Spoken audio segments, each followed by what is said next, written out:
I told him that I avoid the opportunity. ध्यान दीजिएगा. I told him that I availed the opportunity. मैंने उनसे कहा, ध्यान दीजिएगा, मैंने उनसे कहा कि I availed the opportunity. अवहेल क्रिया के बाद रिफ्लेक्सिव प्रोनाउन का प्रयोग किया था. अवहेल क्रिया के बाद रिफ्लेक्सिव प्रोनाउन का प्रयोग करेंगे. रिफ्लेक्सिव प्रोनाउन का प्रयोग किया था. अवहेल क्रिया के बाद रिफ्लेक्सिव प्रोनाउन का प्रयोग किया था. एक और ध्यान दीजिएगा, रिफ्लेक्सिव प्रोनाउन तो आएगा ही, साथ ही साथ आप प्रीपोजिशन ऑफ का भी ख्याल रखिएगा. ऑफ का भी ख्याल रखिएगा, ठीक है, बिल्कुल. तो अवहेल क्रिया के बाद जो आएगा रिफ्लेक्सिव प्रोनाउन भी आएगा और ऑफ का भी इस्तेमाल करेंगे हम लोग. ध्यान दीजिएगा, अवहेल के बाद जब भी आएगा तो रिफ्लेक्सिव प्रोनाउन का हम इस्तेमाल करेंगे, फिर ऑफ प्रीपोजिशन आएगा. अब समस्या हमारे साथ ये बन रहा है कि भाई हम रिफ्लेक्सिव प्रोनाउन हम बी ऑप्शन में लगावे या फिर सी ऑप्शन में लगावे. ये थोड़ी सी समस्या बन जाएगा आपके साथ कि ऑप्शन हम बी रिफ्लेक्सिव प्रोनाउन दे या फिर सी में रिफ्लेक्सिव प्रोनाउन दे. ये थोड़ी सी समस्या बन जाएगा. तो नियम कहता है कि रिफ्लेक्सिव प्रोनाउन हमारा मेन वर्ब के ठीक बाद होता है.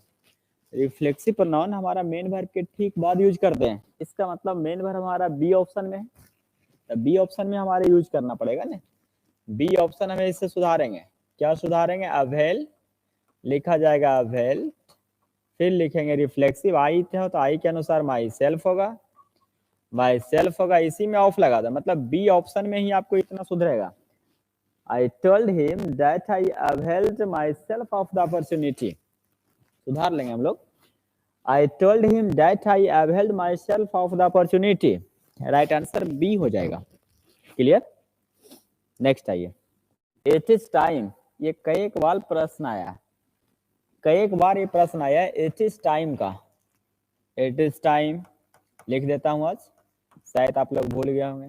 It is time, it is about time, it is about time, it is proper time, it is proper time, it is opportune time, it is opportune time, या फिर हम use करेंगे it is high time, high time. It is time, it is about time, it is proper time, it is opportune time, it is high time. ये सब के बाद जब भी हम यूज करते हैं तो सिंपल पास्ट टेंस का इस्तेमाल करेंगे. जब भी हम इसके बाद इस्तेमाल करेंगे तो सिंपल पास्ट टेंस होनी चाहिए. मतलब कहने का मतलब हुआ it is time, it is about. कई बार प्रश्न आ चुका है, सिंपल पास्ट टेंस होनी चाहिए. सिंपल पास्ट टेंस का मतलब हुआ कि यहाँ वे शुड हैव डन नहीं, इसके स्थान पर लिखेंगे वे डिड लगाएंगे. वे डिड केवल लगाएंगे. It is time we did something useful. हमने कुछ अच्छे कार्य किया. सही समय कुछ अच्छे करने का, कुछ उपयोगी चीज करने का अच्छा वक्त है. I am going to have this certificate. I am going to have. Is are going to जो होते हैं फ्यूचर को टाइम शो करता है. Is are going to future time को शो करता है. ठीक है, जैसे हम यूज करते हैं. I am going to see you tomorrow. मैं कल आपसे मिलने आऊंगा. मैं कल आपसे मिलने आऊंगा. इसका मतलब हुआ ये हमारा फ्यूचर टाइम शो करता है. Is am are going to, is am are likely to जो होता है ना, फ्यूचर टाइम को शो करता है, सिंपल फ्यूचर को शो करता है. मतलब फ्यूचर में जब जब निर्धारित टाइम या निर्धारित कोई प्लान आएगा, किसी भी प्लान या किसी भी योजना को हम फ्यूचर में निर्धारित करेंगे तो confirm is am are going to, is am are likely to, is am are sure to का हम यूज करेंगे. क्लियर? तो I am going to see you tomorrow. मैं कल आपसे मिलूंगा, कल आपसे मुलाकात करूंगा. क्लियर? तो I am going to have this certificate. मैं इस सर्टिफिकेट को अटेस्ट बाय द डायरेक्टर. थोड़ा सा प्रश्न आप देखिएगा, यहाँ लिखा गया दिस सर्टिफिकेट. दिस सर्टिफिकेट हमारा नाउन है. नाउन के बाद अटेस्ट आपका V1 फॉर्म है. बाय द डायरेक्टर, नियम ये कह रहा हमारा, नियम आप देखिएगा गौर से, this certificate attest bye the director, attest नहीं बल्कि अटेस्टेड होनी चाहिए, पास्ट होनी चाहिए, पास्ट पार्टिसिपल इसी को कहते हैं अटेस्टेड। ऐसे भी आपको रटा होगा अटेस्टेड, किसी भी फॉर्म को आप अटेस्टेड किया जाता है, अटेस्टेड बोलेंगे, लेकिन इसको हम रीराइट करते हैं, पास्ट पार्टिसिपल सेंटेंस को हमें रीराइट करने का पूरा अधिकार है। I am going to have this certificate,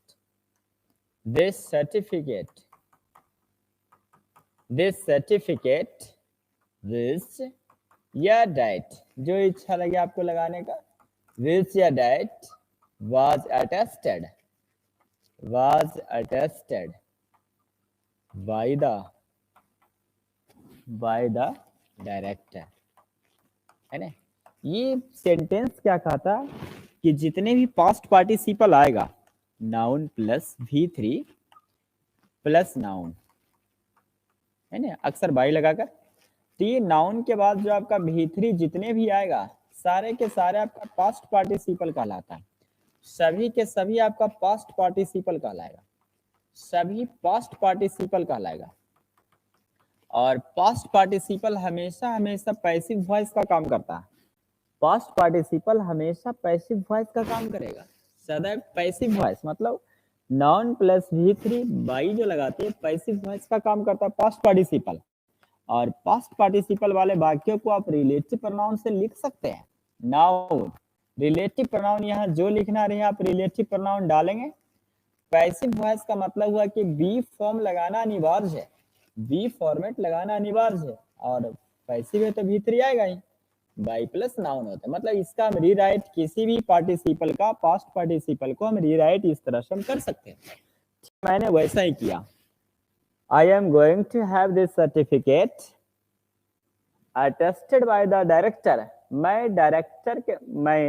director के द्वारा किया गया अटेस्टेड, जिस सर्टिफिकेट को डायरेक्टर ने अटेस्टेड किया है मैं उसे लाने जाऊंगा, मैं उसे लेने जाऊंगा, मैं उसे रखने जाऊंगा। मतलब ये संबंधित हो रहा है कि I am going to have this certificate attested by the director.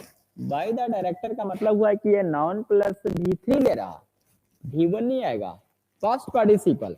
और पास्ट पार्टिसिपल वाले वाक्यों को हम रिलेटिव प्रोनाउन से जोड़ सकते हैं। रिलेटिव प्रोनाउन से जब जोड़िएगा तो ध्यान रखिएगा कि पैसिव आपको स्पष्ट दर्शाना पड़ेगा, was attested by the director, माने जिस डॉक्यूमेंट को डायरेक्टर ने अटेस्टेड किया उसके लिए उसे मैं लाने जाऊंगा, उसे मैं रखने जाऊंगा, या उसके लिए मैं जाऊंगा, तो अटेस्टेड बाय द डायरेक्टर। इस सेंटेंस को भी लिख लेंगे, और जो सेंटेंस कह दिए हैं वो अटेस्टेड आएगा, उसको भी और इसको, ये इसका रीराइट है, ये पार्टिसिपल का नियम है। अब बात बहुत सारे विद्यार्थियों को ये लगता है कि सर ये तो प्रेजेंट टेंस है, अभी अभी आप इसको फ्यूचर कर दिए, बाद में आपको दिख रहा वाज अटेस्टेड लगा दिए, पास्ट लगा दिए। तो थोड़ा सा आप गौर करिएगा, पार्टिसिपल, रिलेटिव प्रोनाउन, क्लाउज किसी टेंस से मतलब नहीं रखता, क्लाउज, रिलेटिव प्रोनाउन और पार्टिसिपल किसी टेंस से मतलब वो अपने अर्थ के अकॉर्डिंग टू चलता। Ravi told to his friend, थोड़ा क्वेश्चन पर आप गौर फरमाइएगा, मिल जाएगा। Ravi told to his friend,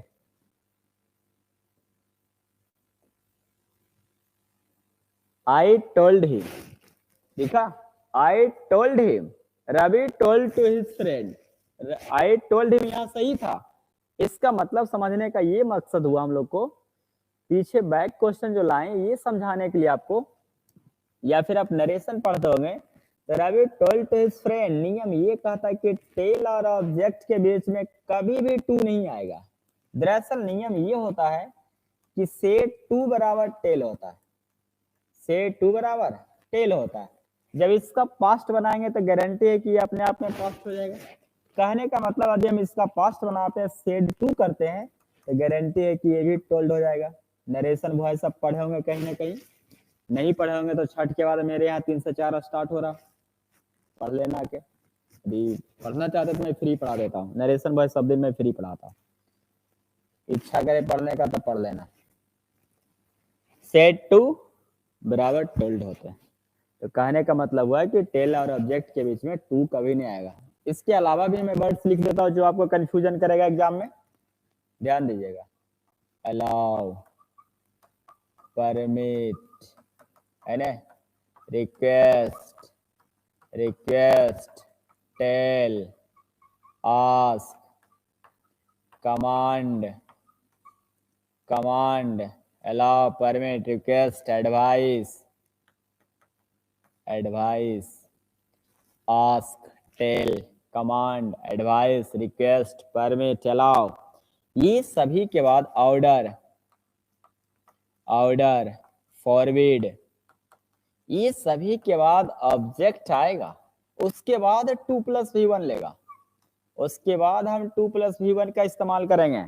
लेकिन ये बात का ख्याल रखिएगा कि allow, permit, request, tell, ask, command, advice, order, forward और ऑब्जेक्ट के बीच में कभी भी टू का इस्तेमाल नहीं कर सकते हैं।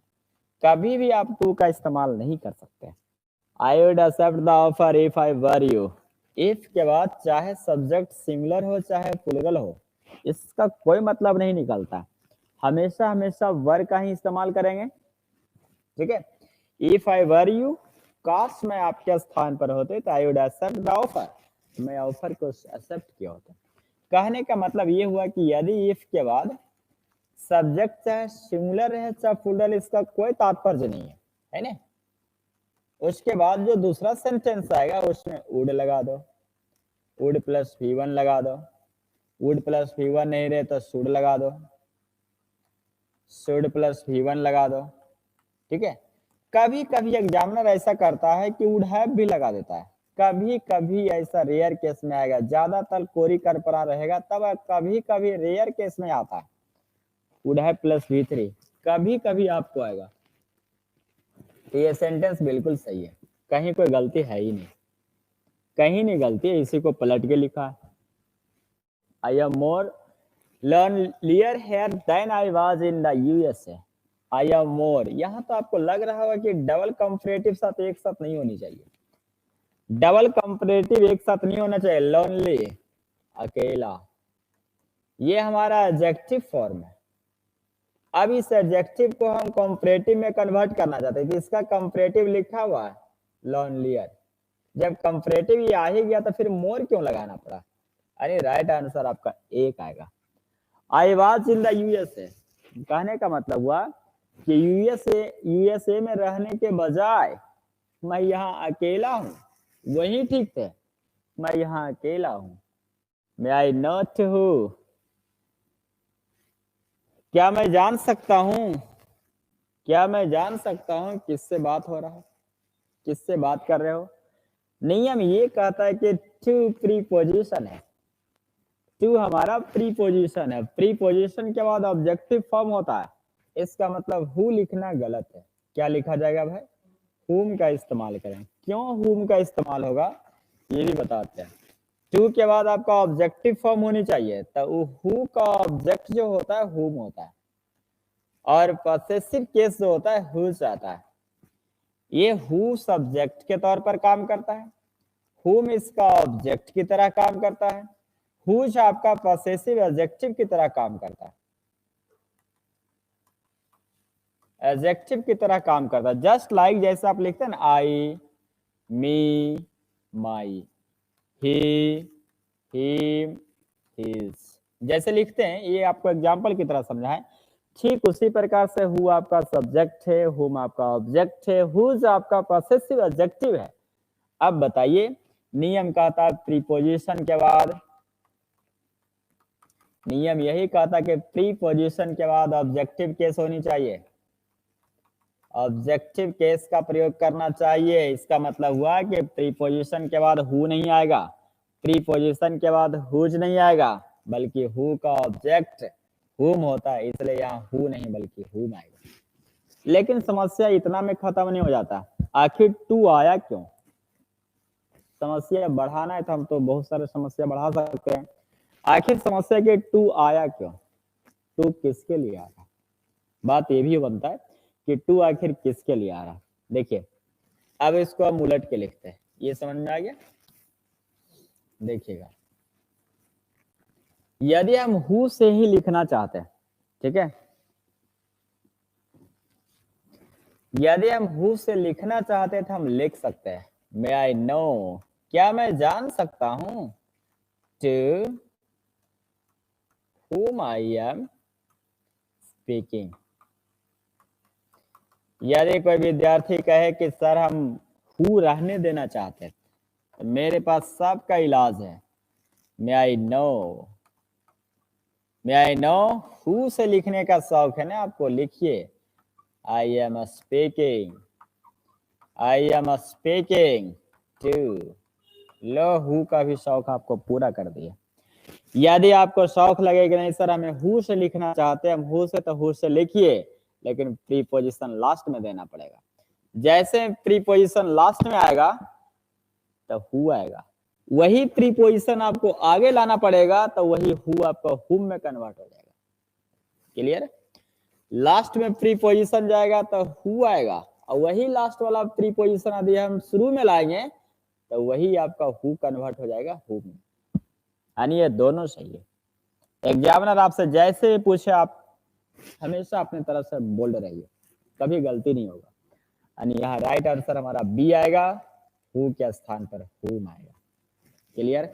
हैवियरेंस, ड्यू टू द हैवियरेंस, भारी बारिश के चलते, भारी बारिश के कारण, ड्यू टू के कारण, गेल भैंस पानी में तो ये कारण, ड्यू टू द हैवियरेंस पढ़ाए गए चौपट तोरे कारण नहीं कहता है, और आदमी अभियो फोटो लगे ले रहा था पगला, जब वो चल गया तो जाए दो उसको, फोटो डिलीट कर दो, फोटो भी कुछ ही रखता, फोटो में कुछ ही रखा है मेरा, जाए दो उसको।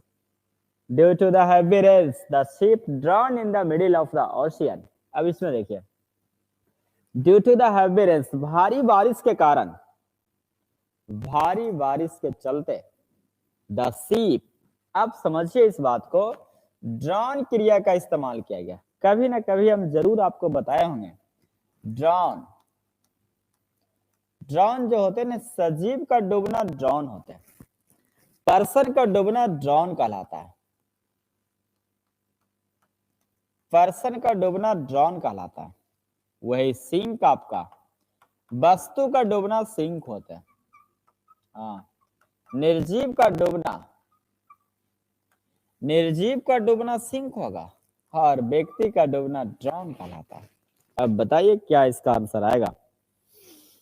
शिप जहाज है, जहाज ओशियन के बीचों बीच में जाके डूब गया तो ड्रॉन होगा, सिंक होगा तो सिंक का V2 नहीं लगेगा, सैंक, सिंक का V2 फॉर्मेट सैंक होता है, सैंक, V3 क्या आता है, सैंक आता है। क्लियर? नोट में इसका एक पॉइंट लिख लीजिएगा जो काफी इंपॉर्टेंट होता है। ड्रॉन क्रिया का यूज, ड्रॉन क्रिया का प्रयोग जनरली पैसिव वॉइस में होता है।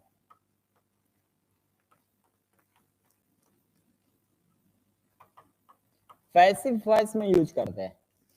ड्रॉन क्रिया का प्रयोग जनरली पैसिव वॉइस में किया जाता है। ड्रॉन क्रिया का प्रयोग प्राय पैसिव वॉइस में किया जाता है। इज ओल्ड एज, बुढ़ापे में, a person is likely to get more weak day by day। बुढ़ापे में, जब बुढ़ा ज्यादा रहेगा, अगे भाई बुढ़ापे में वो दिन पर दिन कमजोर होते जा रहा है। A person is likely to get more weak day by day। कोई भी पर्सन, पर्सन मतलब हुआ कि बूढ़ा या बूढ़ी सबके लिए आ गया, क्योंकि पर्सन हमारा कॉमन जेंडर है तो सबके लिए आ गया। वही कह रहा है कि लेकिन यहाँ हिज लगा दिया, हिज लगाने का मतलब बूढ़ा के बारे में बात खाली हो गया। कह रहा बुढ़ापे में a person is likely to get more weak day by, दिन पर दिन बूढ़ा कमजोर होने की संभावना बढ़ जाता है उनकी। तो इज likely to get, नियम कहता है get, grow, become, get, grow, become। ठीक है, केवल 3 ही वर्ड लिखना है, एक एक्स्ट्रा कभी कभी आपको बी फॉर्मेट मिलेगा। फील स्मेल टेस्ट के बारे में यदि आप सोच रहे तो गलत है। हम लिखाना चाह रहे थे कि गेट, ग्रो, बिकम और बी फॉर्मेट के बाद एडजेक्टिव आता है, लेकिन यदि कंटिन्यू वृद्धि या कंटिन्यू ह्रास का बोध हो जाए, ये एडजेक्टिव आपका कंपैरेटिव में कन्वर्ट हो जाता है। नहीं बात सुनना है। Get, grow, become, feel, smell, taste, look, remain, seem, ये सब के बाद एडजेक्टिव तो आता ही है, ये कन्फर्म है। लेकिन 4 इसमें से एक एक्सेप्शनल आता है, 4 और निकालिए। कहता है गेट, ग्रो, बिकम और बी फॉर्मेट के बाद एडजेक्टिव तो आएगा ही, लेकिन यदि नियमित वृद्धि या नियमित कमी का जिक्र हो जाए तो आपको कंपैरेटिव एडजेक्टिव का इस्तेमाल करना पड़ेगा, कंपैरेटिव एडजेक्टिव का यूज करना पड़ेगा। जैसे बुढ़ापे में कह दिन प्रतिदिन, दिन प्रतिदिन मजबूत होते, दिन प्रतिदिन मोटा होते जा रहा, दिन प्रतिदिन कमजोर होते जा रहा। इसका मतलब नियमित वृद्धि या नियमित ह्रास का बोध हो रहा, कमी का बोध हो रहा। Get, grow, become, be format के बाद कंपैरेटिव एडजेक्टिव आता है। यहाँ कंपैरेटिव मोर वीक नहीं बल्कि वीकर हो जाएगा, वीकर हो जाएगा answer. Day by day hyphen क्यों आएगा? Word for word, year after year, फिर वहां क्यों आएगा? हाइफन की जरूरत नहीं है। ये नियम चलता है कि दो समान नाउन जब जब किसी प्रीपोजिशन से जुड़ा रहे तो दोनों हमेशा सिंगुलर होते। He fell heavily and he caused his great pain. बोलिए, थोड़ा सेंटेंस समझिए आप। He fell, एक एक वर्ड में समझा देता हूं भाई। fall, fell, fallen, fallen, है ना? fell, felled, fell, बात समझिए, है ना? फॉल मीन्स होते गिरना, फॉल मतलब गिरना। फेल इसका भेटू है, फॉलन आपका भेथरी है। फेल होते काट कर गिराना, कालिदास का नाम सुने होंगे, जिस डाली पर बैठे हुए थे उसी डाली को काट रहे थे, है ना? लोग समझा कि सबसे साला बुढ़वा की है, सबसे महान दुनिया में सबसे ज्यादा बुढ़वा की, चलो एकरे से जाके ओकरा से शादी करवाते हैं, बड़ी घमंडी करती है। तो कालिदास का कहा गया ऐसे, तो कालिदास सोचा रे इस साला कहेगा ये वाक फोड़ेगी, हम दोनों फोड़ देंगे। मतलब एक आत्मा और एक परमात्मा, क्लियर? फिर कालिदास को ऐसे कहा, मतलब सोचा कालिदास अरे लोग लपड़ से मारेगी, हम सिर्फ फटवे से मारेंगे। शरीर 5 तत्वों से मिलकर बना हुआ, विद्वान था, सब जिता दिया उनको, मेन था शादी करवाने का पर्पस था। तब फॉल फेल, तब फॉल मने होते गिरना, अब फेल मने होते काट कर गिराना, काट कर गिराना। वृक्ष टहनी वगैरह को, वृक्ष टहनी वगैरह को काट कर गिराना, जिस डाली पर बैठिएगा उसी डाली को काटना, तो फेल कहलाता। यहाँ देखिए ये V1 हुआ, ये V2 हुआ, ये आपका V3 हुआ। यहाँ हुआ फेल और यहाँ फॉल का V2 फॉर्मेट यहाँ दे, ये आया हुआ यहाँ ही फेल हेवली, इसका मतलब हुआ वह जोर से गिरा। यहाँ हेव जैसे लिखते हैं हेवी रेन्स, भारी बारिश, यहाँ कह रहा है कि ही फेल हेवली, वह धड़ाम से गिरा, धड़ाम से गिरा, जोर से गिरा। और this caused him great pain, और इसकी वजह उसे बहुत मैया यानी बहुत ज्यादा दर्द हुआ, पेन हुआ। अब इसे बहुत ज्यादा दर्द हुआ, बहुत ज्यादा पेन हुआ, इसके लिए हम ग्रेट पेन नहीं करते, सीवियर पेन करते हैं। सीवियर पेन का इस्तेमाल होता है, ग्रेट पेन नहीं होता है बल्कि सीवियर पेन होता है। सीवियर पेन आता है अधिक दर्द, severe pain, SVRE, severe pain होते अधिक दर्द, अधिक दर्द, severe pain. When I met him, the couple of days भी हम सिखाते रहते हैं। When I met him, जब मैं उनसे मुलाकात किए, the couple of days back, the couple of days मतलब 2 दिन पहले, the couple of नहीं सिखाते हैं, a couple of सिखाया जाता है, a couple of। But power में अभी अभी मैं 9 से 10 वाले बच्चों को निद्र में सिखाता हूँ कि a couple of days मतलब 2 दिन, a couple of meters 2 metres. ऐसे लोग पढ़ता है कि कपल में युगल होता है, शादीशुदा का जो जोड़ा होता है उसको कपल कहते हैं, लेकिन एग्जामिनर ये सब नहीं पूछेगा, पूछता है a couple of days 2 दिन, a couple of years 2 साल, a couple of months 2 महीना, समझ में आ गया। अ कपल ऑफ पेन्स, 2 कलम। क्लियर, ये तो सेट में आता रहता है, वोकैब वाले में बराबर हम रटा देते हैं। तो फिर ना met him, जब मैं उनसे मुलाकात किया, 2 दिन पहले जब उनसे मुलाकात किया, तो यहाँ द कपल ऑफ नहीं, इससे देखो द क्यों लगाता है, नियम यही कहता है कि ऑफ के पहले वाले नाउन के साथ द लगता है, ऑफ के पहले वाले नाउन के साथ द लगता है। तो सोच लेता है एग्जामिनर कि विद्यार्थी गलती करेगा, लेकिन यहाँ देखिए द कपल ऑफ लेवल के कपल ऑफ डेज होता है। मेक क्रिया के बाद वेरी इन्फिनिटिव आएगा। The death of his only son, उनके एकमात्र संतान की देहांत, मेड मोहन डेसोलेट। मेक क्रिया के बाद वेरी इन्फिनिटिव आएगा, है ना। देयर आर नो पोएट्री, ये सब सवाल तो एकदम आसान है, आसानी से बना सकते हैं। पोएट्री होगा, क्या आएगा भाई, पोएट्री आएगा। लेकिन पोएट्री बना देने से आपको 1 नंबर तो मिल जाएगा, कन्फर्म आपको 1 नंबर गारंटी के साथ मिलेगा। लेकिन एग्जामिनर कह रहा है कि यदि हम देयर हेयर से भाग शुरू करेंगे, एग्जामिनर का कहना है कि यदि हम देयर हेयर से भाग शुरू करेंगे तो पीछे वाले नाउन पर डिपेंड करता है वर्ब। यदि हम पोएट्रीज के स्थान पर पोएट्री लगाते तब तो यहाँ इज लगाना पड़ेगा, तब तो ए ऑप्शन और बी ऑप्शन दोनों गलती हो जाएगा। ऐसी अवस्था से हमें बचने के लिए सेंटेंस तो सही होगा पर there is no poetry in my book, ये कन्फर्म आप कहिएगा कि सही है। लेकिन जब ऐसे अवस्था में क्रिएट करते हैं तो हमारा दो विकल्प सही गलत करना पड़ता है, ऑप्शन ए में भी और ऑप्शन बी भी सुधारना पड़ता है। अब बोलिए ऐसा कौन सा सिचुएशन चेंज करें जो एक ही ऑप्शन में सही हो जाए। तो यहाँ पोएट्रीज के स्थान पर पोएट्री ना करके हम पोएम्स कर देते हैं, सही हो जाएगा। सेंस लगाइए, जोड़े घटाओ, ज्यादा कुछ नहीं है, पगड़ी बांधिए और कैलकुलेट करिए। There are no poems in my book, बढ़े आगे। Dead house is built of stones, बताइए इसमें क्या आंसर आएगा। Dead house is built of stones, वह घर जो है पत्थरों का बना हुआ है, बिल्ट ऑफ स्टोन्स। देखिए स्टोन्स के बारे में जानिए, स्टोन पत्थर, ब्रिक का नाम सुने हैं, ब्रिक मतलब ईंट होते हैं। अब बात समझिए, यदि आपका स्टोन और ब्रिक,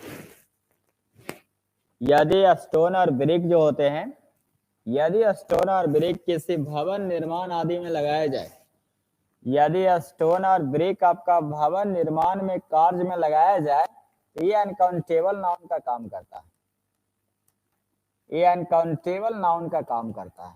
किस नाउन का काम करेगा भाई साहब, अनकाउंटेबल नाउन की तरह प्रयोग होगा।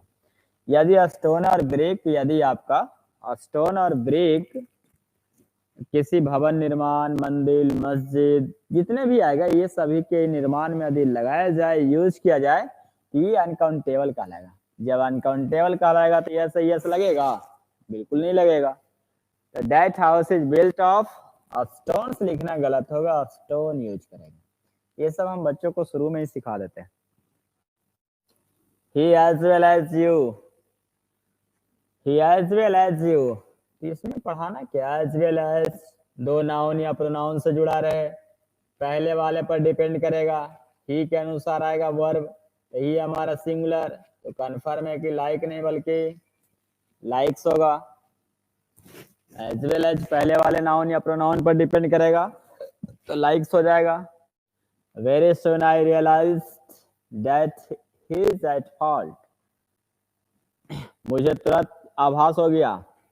वेरी सून, वेरी सून मैंने होते शीघ्र ही, तुरंत मुझे आभास हो गया। रियलाइज मैंने होते अपनी गलतियों का यह आभास होना, एहसास होना, रियलाइज होते हैं। तुरंत मुझे आभास हो गया कि वह गलत था, वो गलत था, मुझे तुरंत आभास हो गया, मुझे तुरंत आभास हो गया कि वो गलत था। तो ही इज होगा या ही वॉज होगा, ही वॉज होगा। एट फॉल्ट मैंने होते गलती में, एट फॉल्ट, गलती में एट फॉल्ट होते हैं, गलती में एट फॉल्ट होते हैं, एट फॉल्ट गलती में, ठीक है। लेकिन विचार करिए, हम थोड़ा सेंस देखिएगा, हम क्या सिखाना चाहते हैं ये गौर करिएगा। यहाँ तो अंधेरों का आना बना दिया कि पास्ट इन पास्ट होनी चाहिए, है ना। ये अंधेरों का आना बना रहा है कि पास्ट इन पास्ट होनी चाहिए, लेकिन आपको जो हम समझाना चाहते हैं वो आप समझ नहीं पा रहे। I realized that he was at fault। बताइए तो ये सेंटेंस को आप सही कहेंगे या गलत कहेंगे? बोलिए। I realized, मुझे आभास हुआ कि he was at fault, वह गलत था। बोलिए, सही सेंटेंस है या गलत है? आ गया। देखिए, इन दोनों सेंटेंस में हम थोड़ा सा डिफरेंट किए हैं। यहाँ वेरी सुन लगा हुआ था, इसमें हटा दिया, इससे ज्यादा मैं कुछ नहीं किया। इतना में ही सेंटेंस बहुत बड़ा बमंडर हो जाता है।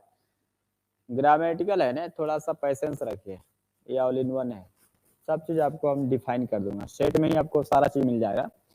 लिखा हुआ I realise that he was at fault. Sense लगाइएगा, क्या कहना चाह रहे हैं? मुझे आभास हुआ, मुझे पता चला, मुझे ज्ञात हुआ वो गलती में था। या फिर बोलेंगे ना, मुझे पछतावा हुआ, मुझे पश्चाताप हुआ, बेकार उसको मार दिया, नहीं मारना चाहिए।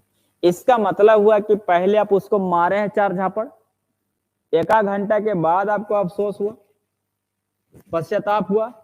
दोनों रिएक्शन को, टाइम को आप गौर से देखिएगा, दोनों टाइम को आप देखिएगा तो दोनों टाइम में डिफरेंट नजर आएगा, है ना। यानी एक काम पहले हुआ, यहां भी आप देखिए पहले गलती किया है कि पहले उसे आभास हुआ? पहले गलती नहीं किया, यानी उन्होंने गलती किया, वो गलत में था, इसका आभास हुआ। यानी पहले गलती किया, कोई उसे समझाया कि अरे तू गलत है, तू खत्म है, तू तोर गलती हो।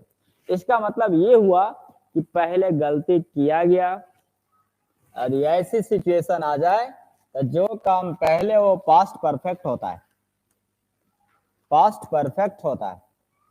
जो काम पहले कंप्लीट हो जाए वो पास्ट परफेक्ट होते हैं, पास्ट परफेक्ट होते हैं। पास्ट परफेक्ट मतलब हैड बीन यूज करेंगे हम लोग, had been at fault, at fault use करेंगे। जो काम पहले होगा उसे हम पास्ट परफेक्ट टेंस में यूज करेंगे। परंतु ये पास्ट परफेक्ट 100% से आई रियलाइज, मुझे एहसास हुआ, या फिर मान लिया जाए कि हम मार्केट ऐसे मेला घूमने के लिए गए हैं, है ना। जब जलेबी खरीदने की बारी आया, जब जलेबी खरीदने की बारी आया तब मुझे पता चला अरे जो पॉकेट में के मार लिया जा। इसका मतलब हुआ कि मुझे पता चलने से पहले मेरा पॉकेट मारा गया, है ना। पहले पॉकेट मार लिया ना, उसके बाद मुझे पता चला अरे भैया पॉकेट में तो मार लिया, पैसा कहाँ है। दोनों टाइम में आपको देखिए सडन रिएक्शन नहीं, बल्कि दोनों में डिफरेंट आता है, बीच में गैपिंग आ जाता है। टाइम में गैपिंग आपको दिखना शुरू होता है। जहां आपको टाइम गैपिंग कंप्लीट हो जाता है, जो पहले एक्शन हुआ वो पास्ट परफेक्ट है, जो बाद होगा simple present tense, simple past tense, sorry simple past tense. Same reaction यहां हम यूज किए। लेकिन यदि ऐसे सेंटेंस में आपको तुरंत इमीडिएटली लगा दे, वेरी सून लगा दे, है ना, शॉर्टली लगा दे, तो समझ जाना है कि सडन क्रिया बता रहा, तुरंत बिना देर किए बता रहा, तुरंत एकदम तुरंत। जैसे अभी हम बोले सॉरी, इसका मतलब गलती हुआ, तुरंत अपने गलती को एहसास कर लिए, है ना। जैसे लिखेंगे रोहन, ओ सॉरी, ओ ऐसे लिखेगा, इसका मतलब हुआ कि गलती किए हम, तुरंत मुझे यह ओ मैं गलत लिख रहा। यानी जहां भी सडन रिएक्शन आएगा, एट ए टाइम आएगा, दोनों टेंस सिंपल पास्ट टेंस में होगा, दोनों टेंस सिंपल पास्ट टेंस में होगा। यानी यहाँ वेरी सुन यदि नहीं रहता तो हैड लगाना पड़ता, हैड बीन लगाना पड़ता। लेकिन वेरी सुन रहने के कारण, इमीडिएटली रहने के कारण, शॉर्टली रहने के कारण दोनों टेंस सिंपल पास्ट टेंस में होता है। रियल समझ में आ गया होगा तो दिक्कत। तो ये समझ भले अखमुन्नो आपको आंसर सही हो रहा था कि इज को बाज बना लीजिए, लेकिन दरअसल इसका नियम कुछ और था। Santosh lives by the principles he professes. देखिए इसमें क्या आएगा, Santosh lives by the principles. थोड़ा सा ध्यान दीजिए, संतोष जो है अपने सिद्धांतों के मुताबिक चलता है। प्रिंसिपल्स और प्रिंसिपल में अंतर है। प्रिंसिपल, प्रिंसिपल, एक आता प्रिंसिपल। ये सब हम बट पावर 9 से 10 अभी बट पावर चल रहा है, लेकर लीला शुरू हो गया, उसमें ये सब हम पढ़ाएं, एक एक वर्ड करके लिखाते रहते हैं। प्रिंसिपल। नेक्स्ट बट पावर का बैच आएगा आपको 304। Principal, principal. और यदि आप कंटिन्यू लाइव क्लास लेना चाहते हैं तो 910 में अभी ग्रामर के साथ ही 809 में वर्ड पावर ग्रामर के साथ वर्ड पावर फ्री, 809 ग्रामर के साथ वर्ड पावर फ्री मिलेगा आपको दीपावली तक। प्रिंसिपल ये होते हैं मुख्य, प्रधानाध्यापक, इसका मतलब होते हैं प्रिंसिपल सिद्धांत, प्रिंसिपल सिद्धांत, प्रिंसिपल सिद्धांत और प्रिंसिपल प्रधानाध्यापक या मुख्य होते हैं। अब बताइए इसमें क्या आंसर होनी चाहिए भाई। संतोष लिव्स बाय द प्रिंसिपल्स होगा या प्रिंसिपल्स होगा? प्रिंसिपल्स होगा, सुधारना पड़ेगा है, बनेगा प्रिंसिपल्स। ये नहीं आएगा, बी आंसर हो जाएगा। प्रिंसिपल्स नहीं बल्कि प्रिंसिपल्स होगा। द प्रोफेसर, संतोष जो है अपने सिद्धांतों के मुताबिक चलता है।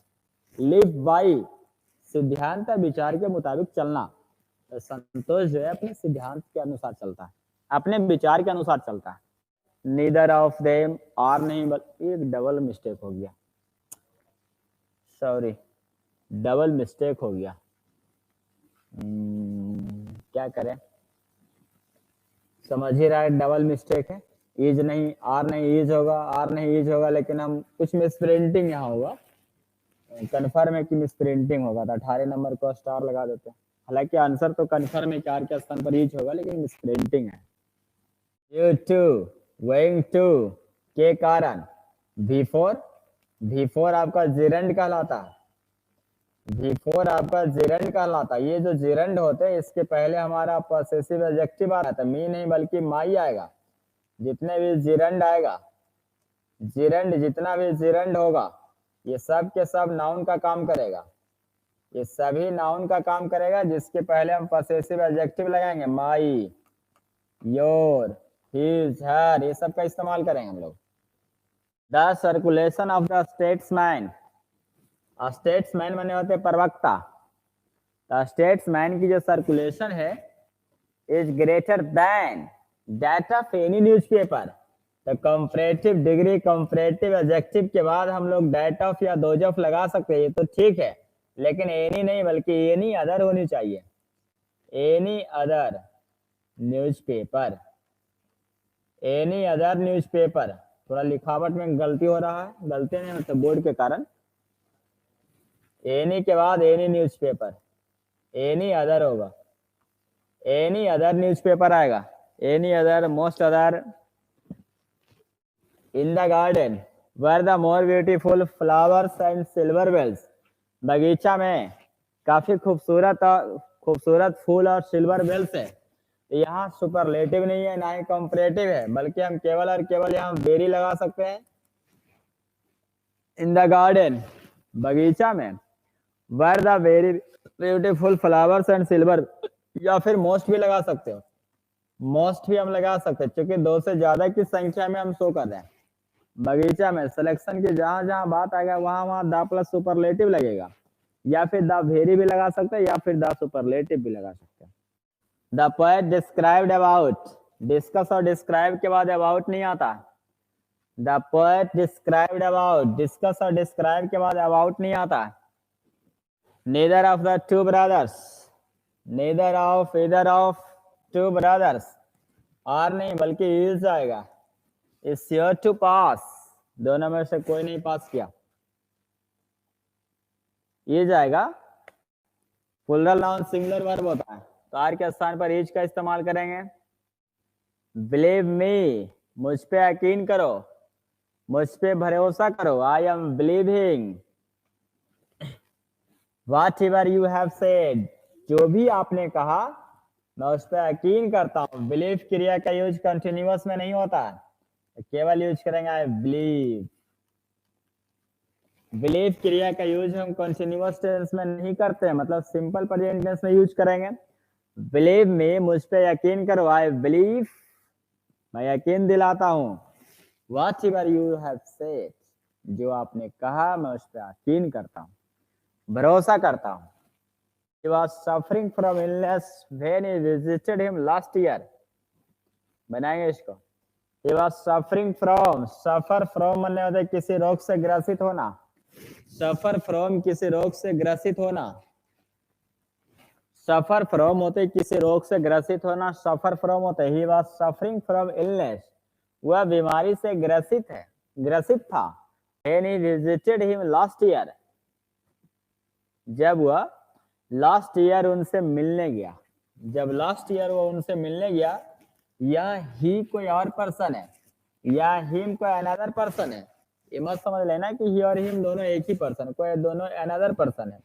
जब वह पिछले साल उनसे मुलाकात किया तभी वो बीमारी से ग्रसित है, नहीं मिलता बीमार होता। लास्ट ईयर का यूज हम सिंपल पास्ट टेंस में करते हैं, यानी बिल्कुल सेंटेंस सही, कहीं कोई गलती नहीं है। सफर फ्रॉम सही लिखा हुआ, सफरिंग फ्रॉम बीमारी से ग्रसित है, ग्रसित है मतलब अभी भी उसके साथ बीमारी है, यानी मोशन शो करेगा। सही है तो सही है, नो एरर आएगा।